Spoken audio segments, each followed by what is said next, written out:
Pokemon Diamond and Pearl are beloved games in the Pokemon series, which are finally getting remakes very soon in Pokemon Brilliant Diamond and Pokemon Shining Pearl. I've always loved Pokemon Diamond and Pearl, especially the Sinnoh region where these games take place in. The Sinnoh region is based off of a part of northern Japan known as Hokkaido, which is very rich in samurai culture. Today, we will be Nuzlocking Pokemon Pearl the honorable way, or the Bushido way, or maybe the way of the warrior. I'm not really sure what to title this video yet, but you probably see the title if you clicked on this video. And if you've seen my Pokemon Black honorable Nuzlocke that I did about 6 months ago, this will have a pretty similar concept. Basically, we will be utilizing the Bushido, or the honorable code of the samurai, to beat Pokemon Pearl version. How will these ancient teachings help us? I don't really know, but to some of the rules we'll be following for this Nuzlocke, we have the standard Nuzlocke rules where we can only catch one Pokemon per area. If a Pokemon faints, we can't use it in battle anymore. We must nickname all of our Pokemon, and in this case, we have to give them samurai-inspired nicknames to fit with the theme. And for the honor part, if we run into any important trainer like a rival fight or gym leader that has one of the same Pokemon that we have on our team,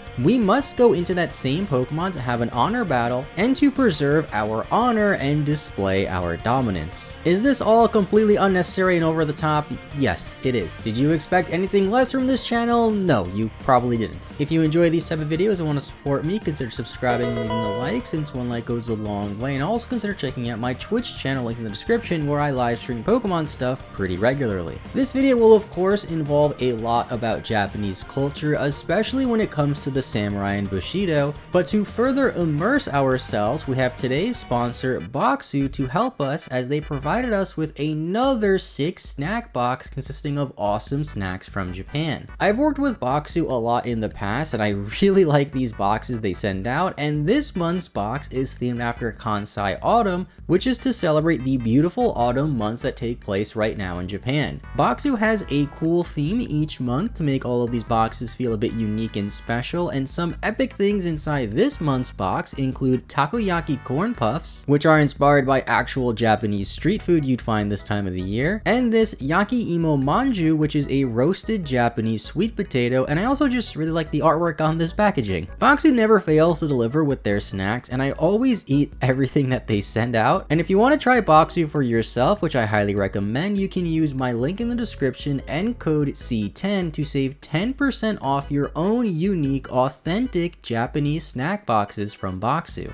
I'll definitely be eating some of these while we play through Pokemon Pearl version and while I'm editing this video, and now let's load up a brand new save and use the Way of the Warrior to become the champion. Starting off, I name our character Meiji after the Samurai Emperor Meiji of Japan, who was responsible for a time in Japan known as the Honorable Restoration, or the Meiji Restoration, in the 1800s. I then name our rival Perry after Matthew Perry, no, not Chandler Bing from Friends, or should I say Chandler Bong according to his TV guides, but the American who traveled to Japan in the 1800s and forced Japan to open up trade with the rest of the world. At this point in history, Japan was rather closed off to the outside world, and I'm not really sure if the Japanese people liked him at this time or not, but he still sort of fits into this friendly rival role to some extent. At the starter selection window, I picked Chimchar, since if I didn't pick Chimchar, I'm sure there would be comments about how I should have picked Chimchar, since there's barely any fire-type Pokemon in this game, and I named it Come On. When we get Pokeballs, I caught a Starly and named it Uriza, both of which are after Yu-Gi-Oh cards that are samurais. I'm not sure about the historical accuracy when it comes to these names, but once we make it into Jubilife City, I missed the Budew encounter up north, which really stinks, fish for a Magikarp, which I named Yaichi, and then have to prepare for our first fight against Perry. He leads with a Starly, and since he is an important trainer, we also lead with our Starly for our very first honor battle.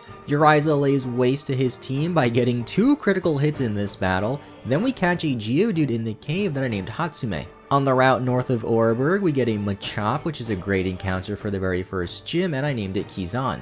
In the mines, we then caught a Zubat that I named Fuma, bringing our samurai clan up to 6 members. We now have to fight the first of 8 gym leaders in Rorik, and coincidentally, the Japanese Bushido code has 8 virtues we can use to help us for each of the 8 gym fights. Many people throughout history have taken a lot of inspiration from the Bushido Code, including former President Theodore Roosevelt, and the first virtue is rectitude or justice. Rectitude is one's power to decide upon a course of conduct in accordance to reason without wavering, to die when to die is right, and to strike when it is right to strike. For Rorik's Gym, we also have another honor battle between our Geodudes, and according to the first virtue of Bushido, we have to strike when it is right to strike. I continually strike at our foe with Rock Throw to win the honor battle. Next up is Cranidos, so I go into Keyzon to type Trumpet with one low kick, then I stay in on his Onyx and one-shot it as well. With this we get the very first gym badge and also pass the first test of the Samurai.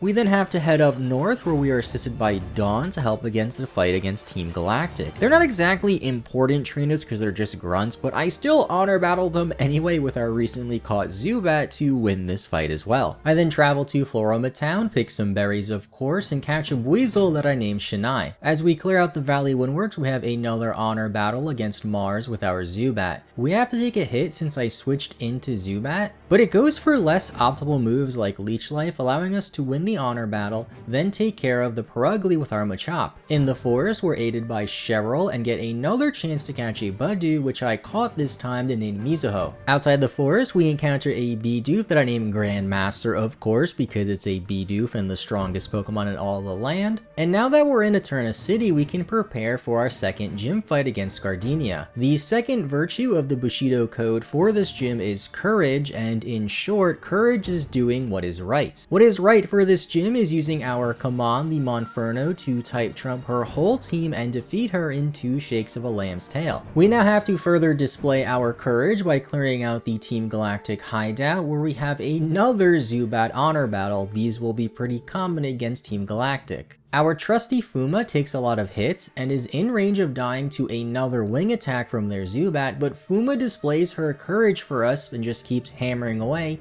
knocking out the opposing Zubat and winning the honor battle since her Zubat stopped going for wing attacks for some reason. With the bike in hand, we can now go down to Hearthstone City, and I'm ambushed by a rival battle against Perry that I wasn't anticipating. Luckily, there's no honor battles in this fight, and the combination of Kamon and Uriza allow us to defeat him. I then decide to level up the team, and nearly everything evolves, like Yaichi into Gyarados, Hatsume into Golem, Keyzon into Machoke, and Fuma into Golbat. I really want to try and get a Crobat as soon as we can, so I try to boost Fuma's happiness with massages, some protein, and lemonades. I then catch a Chansey and name it Hand, then arrive in the township of Solician. There really isn't much to do here, but I do deposit Mizuho and Shinai at the daycare so they can level up a little bit, then head north into Route 210. At the end of the route, we have a rather unfortunate double battle against some psychic trainers where Uriza gets double targeted by their Gyarados and Glameow and gets knocked out. This was our first honorable soldier to fall, and I make sure it isn't in vain by showing no mercy against the rest of these trainers' Pokemon. Coincidentally, the third virtue of the Bushido is Benevolence or Mercy, which we will use against Maylene in the third gym fight. Before that, we have another encounter we can get, which happens to be a Ponyta that I named Nasashi, but I decided to leave the team at 5 members for now so we can still grieve our fallen Staravia. The best way I can think of to show mercy to Maylene is to quickly take out her Meditite with Yaichi,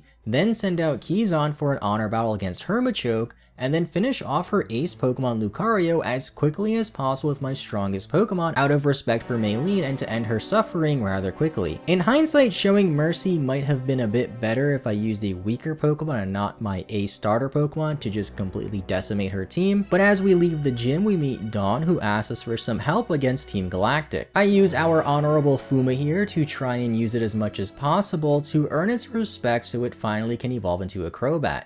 After laying waste to Team Galactic, we head south and catch a Giraffary that are named Iroh and then make it into Pastoria City. Our next Bushido virtue is politeness or courtesy. I invoke this idea by challenging Crasser Wake by speaking to him from directly in front of him and respecting all of his junior trainers by battling every single one of them. You may have noticed that when I typically challenge gym leaders, especially in this particular playthrough, I speak to them from behind if possible or from the side to make them turn and face us instead.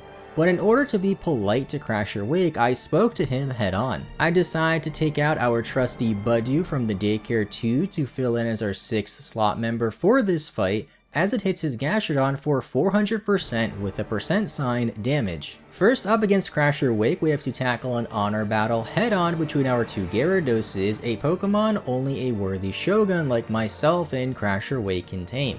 Our Yaichi proves to be superior, of course, and I'm now realizing we have had more honor battles so far than I expected. Then for his Quagsire, I Mega Drain it a couple of times to knock it out. On his ace Pokemon Floatzel, I stay in with our Mizuho, and it takes brines very easily and just spams Giga Drain. Our foe Crasher Wake then pulls out a surprise attack though, and Ice Fangs us about 4 turns in to take out our Budew.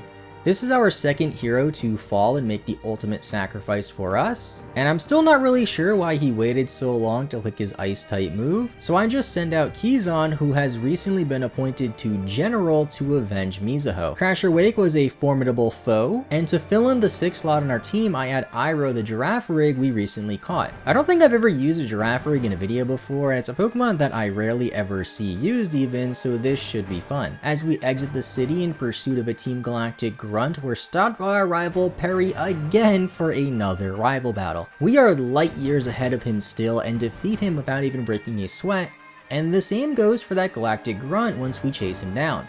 After we defeat him, we're greeted by Cynthia, one of the most respected people in all of the land. She gives us the secret potion, then tasks us with going to Celestic Town, so I listen and head right over there as quickly as possible. Here we are greeted by the village elder, Cynthia's grandmother, and a Team Galactic Grunt that is up to no good. Luckily, our trusty Fuma evolved into Crobat in this time and was promoted to Battle Strategist of the team after his heroic victory against this Grunt. We can now backtrack to Hearthome City to collect our 5th gym badge from Fantina and her ghostly team. Our virtue for this gym is honesty and sincerity, which apparently has something to do with money and how samurai shouldn't be obsessed with money. This might be a bit contradictory since this is technically a sponsored video, but after our battle strategist destroys Fantina's team, I spend all of our money on revives, a useless item, since luxury is thought to be the greatest menace to manhood, and severe simplicity is required from the warrior class. Now we can head to one of my favorite cities, Canalave City, which I know isn't how you're supposed to say it, but I think Canalave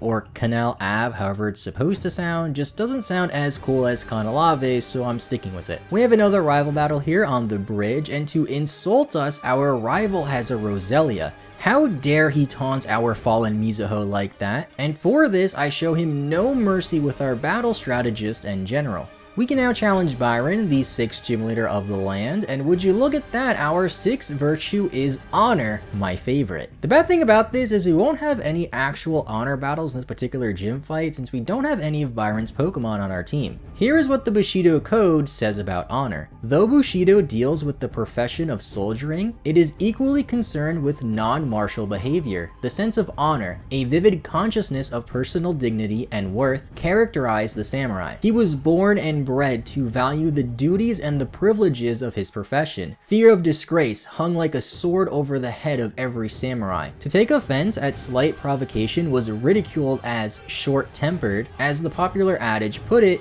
true patience means bearing the unbearable. As unbearable as the gym puzzle through Byron's gym is, because I just really don't like this gym puzzle, I'll take this as meaning we should completely destroy Byron in this fight and show him no mercy to prove our honor as a warrior. So instead of an honor battle being a fight between 2 of the same Pokemon, it's an honor battle between 2 strong trainers in Byron and myself. For his lead Bronzor, I lead with Infernape to overpower it with Flame Wheels, but it lives and tries to confuse me. Since Infernape recently evolved, his loyalty to us has grown, and that's shown by Infernape snapping out of confusion on the first turn to then knock out the Bronzor. For Bastiodon, I go into Kizan to low kick it and one-shot it, and then for his final Pokemon Steelix, I stay in with Kizan and knock it out with one more low kick that was a critical hit on top of all of that to show that we have that much more honor than Byron. As we exit the gym, we are told to go to the library and learn more about the region, and then we are interrupted by a loud explosion that forces us to check out what's going on at each of the 3 Sinnoh lakes. At the first lake, we see some Magikarp flopping about, which angers Yaichi so much since he was once a Magikarp himself, so we use him against the Grunts here to get some revenge. We then assist dawn at the second lake and have to make the long trip up north to the third lake, where I catch a Snover along the way and name it Kagemusha. To prepare for her, I'm not gonna say her name, and her motley crew of ice-type Pokemon, we have to take a look at the Bushido to see that our next virtue is loyalty.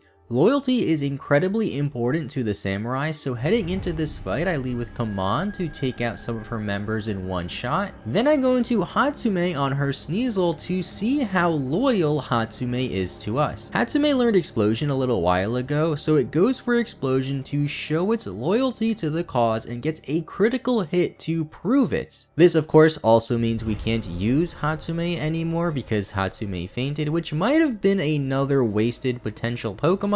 And another potential waste is sending out Fuma on Medicham, which goes for Ice Punch, knocks us down to 4 HP, and then falls to the hail that was active. Losing 2 Pokemon like this in a seemingly easy fight isn't exactly optimal, but we do regroup, head to Veilstone, and take out our sorrows on Team Galactic and their pathetic leader Cyrus with his rather lackluster team at the moment. I then make it to Mount Coronet and up to Spear Pillar, forgetting to click record by accident for the start of this portion, and get into a double battle with Perry against 2 Team Galactic admins. Perry is, well, Perry, so he only has a Munchlax to lead and does pretty much nothing while we do all of the work yet again. Yaichi gets pretty low, so I go into Keyzon and get double targeted and then knocked out. We lost another honorable soldier, however Infernape and Giraffe were able to finish off the job. Against Cyrus, Yaichi gets some revenge by freezing his lead Honchkrow and knocking it out, then winning an honor battle against his Gyarados. I then go into Iroh on his Crobat but get met by a critical hit, knocking out Girafarig. We've been losing a lot of our honorable samurai soldiers lately, but the duo of Infernape and Gyarados are very strong and are seeking revenge to carry us along into the win. We now have a chance to catch Palkia, a fantastic Pokemon that we can really use. I just chuck the Master Ball at it and give it the noble name of Shien after one of the strongest samurai, at least according to Yu-Gi-Oh! I then lay our soldiers to rest and pick up the Snover that we caught and added to the team, then head to Sunyshore. I fail a Chatot encounter on the way, which was kind of unfortunate though.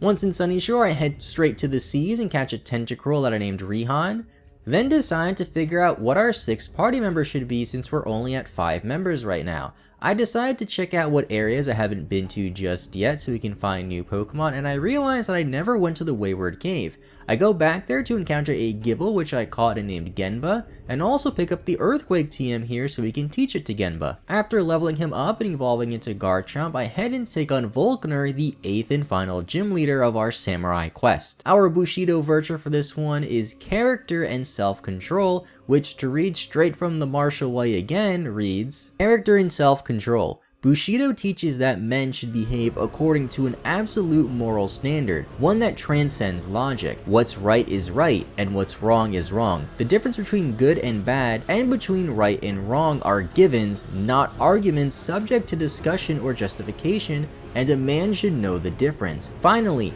it is a man's obligation to teach his children the moral standards through the model of his own behavior. The first objective of samurai education was to build up character. The subtler faculties of prudence, intelligence, and dialects are less important. Intellectual superiority was esteemed, but a samurai was essentially a man of action. No historian would argue that Hideyoshi personified the 8 virtues of Bushido throughout his life. Like many great men, deep faults paralleled his towering gifts. Yet by choosing compassion over confrontation and benevolence over belligerence, he demonstrated ageless qualities of manliness. Today, his lessons could not be more timely. I'll just interpret this in a Pokemon sense to mean that we should fight and only go for the strongest and most optimal plays at the right time to finish off Volkner as quickly as we can. I tend to not do that sometimes and do some rather silly things like honor battles and going for explosions in a Nuzlocke, but there are no honor battles in this fight, and instead Garchomp lays waste to most of his intrepid team with the help of Palkia on his Octillery. We can now go through Victory Road and into the Elite Four, where we have one more confrontation from Perry. He is a bit stronger this time around, and I don't know what it is about this particular playthrough, but he gave me no trouble throughout this whole playthrough, and this battle was no exception. For the actual Elite Four battles, I get the team to around the mid to high 50s and decide to use everything we learned in these upcoming battles. First for Aaron, I lead with Kaman to type trump most of his team, and that goes by well, showing Kaman's loyalty. Then for Bertha, I use Abomasnow a little bit to hammer away with Woodhammer on her Quagsire and take massive recoil, so I show some self-control by switching into Palkia and Gyarados for the rest of the fight. Against Flint, I lead with Yaichi for his Rapidash, then switch to Infernape for another honor battle against his Infernape to show our politeness. I take a Thunder Punch and then go for close combat, and now that the close combat lowered our defense, I won't live another Thunder Punch. I then decide that since Kaman is the leader of the team, I should heal him up and then switch to Gyarados only for an Intimidate. I guess this still technically falls under honor battle rules since I never went for another move with Gyarados, I just switched for the Intimidate so I can heal, and I miraculously live a Thunder Punch on Gyarados, which I forgot it had, so going to Gyarados was pretty dumb. He went for a few Flare Blitzes though for some reason to lower his HP a bit more, and then we finally win the honor battle when I go back into Infernape and go for a close combat. When he sends out his Steelix, I struggle a bit and go into Kagemusha thinking a Woodhammer would do a ton of damage, but it doesn't, so I then go into Palkia to finish it off. I then stay in with Xian the Palkia on his Drifloon, thinking it would be okay here, but it goes for Will-O-Wisp, gets us to pretty low HP, and the combination of the burn from Will-O-Wisp and the hail damage knocks out Xian. This is quite unfortunate, but Garchomp is able to power through the rest of his team. For Lucian, I lead with Gemba to crunch his Psychic type Pokemon, then Yaichi for his Medicham. I didn't think his Medicham would have Thunder Punch, but we tank a second one now in 2 different battles in this Elite Four run, and I then switch into Kagemusha to take another hit, but he somehow predicts this and goes for Fire Punch instead to hit us for 400% damage and knock out Kagemusha. On his Bronzong, I also struggle a little bit and lose Tentacruel, but no one probably really cares about that since I barely use Tentacruel anyway, and I have to spam Dragon Rages in order to knock it out. All that's left now is the champion, Cynthia, and our 3 Pokemon of Infernape, Gyarados, and Garchomp. I lead with Gyarados on her Spirit Tomb and play cautiously with heals to knock it out, then stay in on her Gastrodon and also spam heals to slowly whittle away at its HP. Gyarados comes in to tank some scary hits and knock it out, and then we have another honor battle between Garchomps. Her Garchomp has a 7 level advantage, which is huge, but she misses a Giga Impact on the first turn, allowing us to get off a Dragon Claw. Unfortunately, she goes for a Dragon Rush later to knock out Garchomp, so we lose the honor battle, but Yaichi is there to avenge him. On Lucario, I go into Kaman to close combat it and knock it out in one hit. Then on my load, I could go back to Gyarados, spam heals and ethers to stall out another Pokemon with Dragon Rages and finally take out my Lodic.